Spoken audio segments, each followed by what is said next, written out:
Jamaah, oh jamaah. Alhamdulillah. Alhamdulillahirabbil alamin. Kita masih di Islam itu indah jamaah. Dan langsung aja yuk kita masuk lagi ke segmen Tanya Dong Ustadz. Kami semua tanya dong Ustadz. Masya Allah, Ustadz AR padahal ditunggu loh partisipasinya. Oh beda ya, apa mau sendiri? Baik, langsung aja aku bacain pertanyaan selanjutnya dari Instagram hamba Allah. Assalamualaikum Ustadz, saya takut mati besok, sedangkan saya masih memiliki cicilan rumah. Bagaimana ya Ustadz jika saya mati besok, tapi saya nggak berniat juga kok buat ninggalin hutang.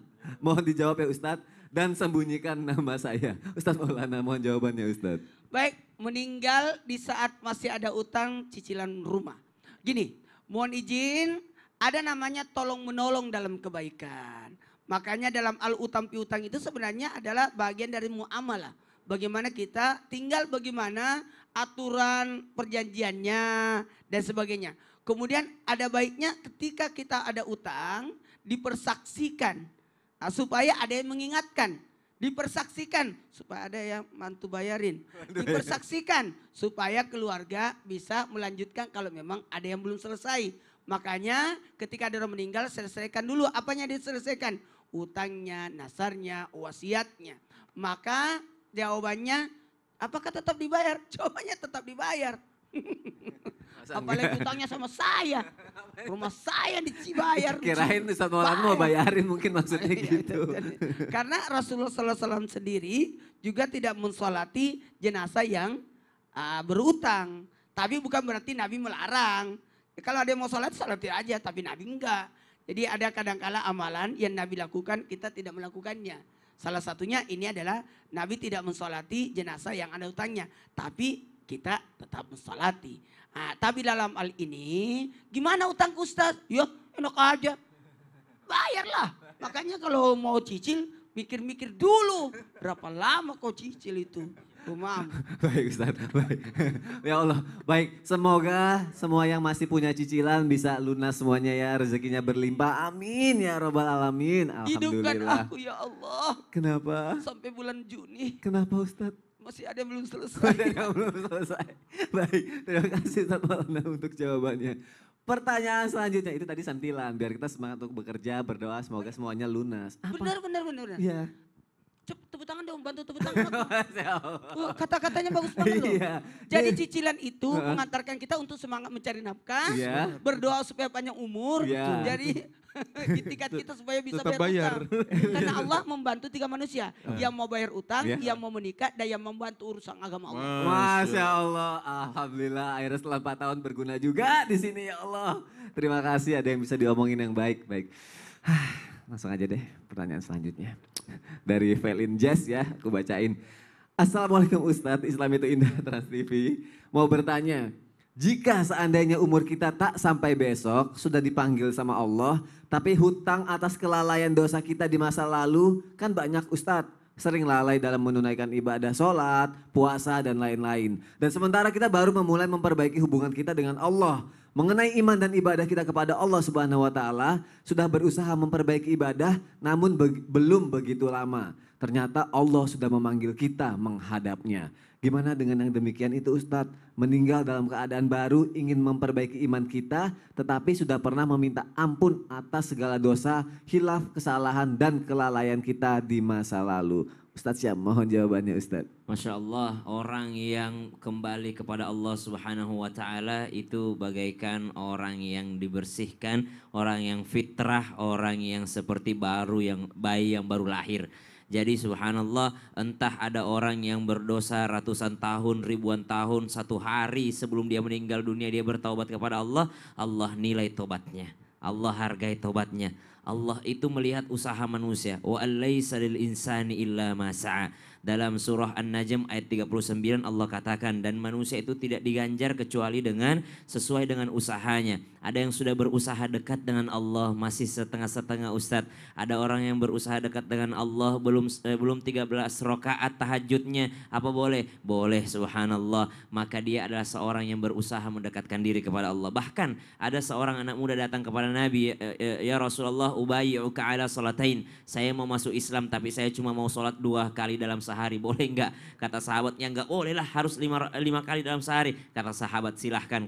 Kata Nabi, silahkan. Kata sahabat, emang boleh 2 kali sehari ya Rasulullah? Kata Rasulullah, kalau dia sudah menikmati 2 kalinya itu, dia pasti akan tambah jadi 5 kali sehari. Islam itu mudah. Islam itu tidak memperberat seorang, apalagi dia berniat untuk kembali kepada Allah Subhanahu wa taala. Intinya niatkan supaya kita tidak jauh dari Allah Subhanahu wa taala dan selalu yang namanya berkembang. Ahabbul a'mali ilallahi adwamaha wa in qalla. Amal yang paling dicintai oleh Allah Subhanahu wa taala yakni amal yang istiqamah meskipun itu adalah amalan yang sedikit. Jamaah yang dimuliakan Allah Subhanahu wa taala. Kalau disebut dengan istiqamah, maka inilah yang kita minta selama ini. Kita mohon kepada Allah agar Allah memberikan kita rezeki keistiqomahan dalam beramal. Banyak orang yang mungkin dia adalah orang baik, namun ternyata dia tidak diakhiri dengan kebaikan.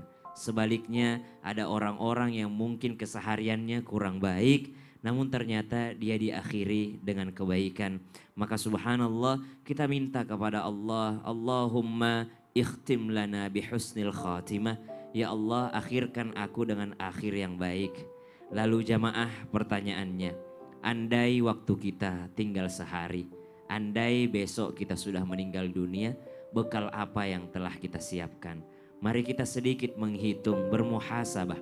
Apakah amalan kita ini sudah cukup untuk menghadap Allah? Apakah amalan kita ini sudah cukup untuk memperlapang kuburan kita? Ataukah selama hidup di dunia kita masih lebih banyak menggunakan tangan ini untuk zalim kepada orang dibandingkan menggunakan kedua tangan ini untuk berderma, untuk berbuat baik kepada orang lain?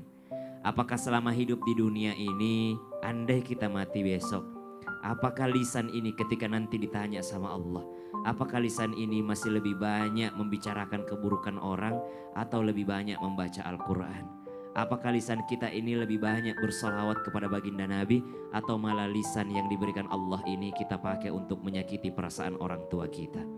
Andai kita mati besok atau orang tua kita mati besok, coba dipandang wajah ibu kita. Mungkin dia tidak secantik dulu lagi. Pandang wajah ayah kita. Mungkin yang dahulunya tegap berdiri untuk mencari nafkah, sekarang sudah tidak setegap itu lagi. Sudah sakit-sakitan. Pandang bulu yang ada di wajahnya. Mungkin sudah memutih, rambutnya sudah memutih. Andai orang tua kita mati besok, masihkah kita mau menyakiti perasaan mereka? Andai kita mati besok, masihkah kita mau menyakiti perasaan orang lain? Masihkah kita mau mendurhakai Allah Subhanahu wa taala? Semoga kita semua berada dalam ketaatan, berada dalam keadaan beribadah sementara Allah mencabut nyawa kita. Wallahu taala a'lam. Alhamdulillahi Rabbil Alamin. Wa sallallahu wasallam ala nabina Muhammadin wa ala alihi wa ashabihi wa tabi'in. Allahumma ighfir lana wa liwalidina warhamhum kama rabbawna shighara. Allahumma ighfir lana wa li ikhwanina alladhina sabaquna bil iman. Wa la taj'al fi qulubina ghillan lil ladzina amanu rabbana innaka ra'ufur rahim. اللهم اختم لنا بحسن الخاتمة ولا تختم علينا بسوء الخاتمة. اللهم اجعل آخر أيامنا يوم أن نلقاك يا رب العالمين. اللهم أصلح لنا ديننا الذي وعصمة أمرنا، وأصلح لنا دنيانا التي فيها معاشنا، وأصلح لنا آخرتنا التي إليها معادنا، واجعل الحياة زيادة لنا في كل خير، واجعل الموت راحة لنا من كل شر. Ya Allah ya Rabb, kami jadikanlah agama kami terbaik karena ia adalah pegangan hidup kami. Ya Allah, perbaikilah dunia ini karena sementara waktu kami tinggal dan menetap di sini. Perbaikilah akhirat kami karena kepada kami akan kembali pasti. Dan jadikan sisa usia kami senantiasa menorehkan amal baik dalam lembar catatan amal kami. Dan jadikan kematian sebagai peristirahatan bagi kami dari segala keburukan yang kami lakukan atau kami terima. Rabbana atina fid dunya hasanah wa fil akhirati hasanah wa qina adzabannar. Wa sallallahu wasallam ala sayyidina Muhammad walhamdulillahi rabbil alamin. Amin ya rabbal alamin. Masya Allah. Terima kasih kepada guru-guruku yang tercinta. Terima kasih jamaah sudah menyaksikan Islam itu indah. Sehat selalu, bahagia selalu. Insya Allah kita ketemu lagi besok. Wassalamualaikum warahmatullahi wabarakatuh. Waalaikumsalam warahmatullahi wabarakatuh.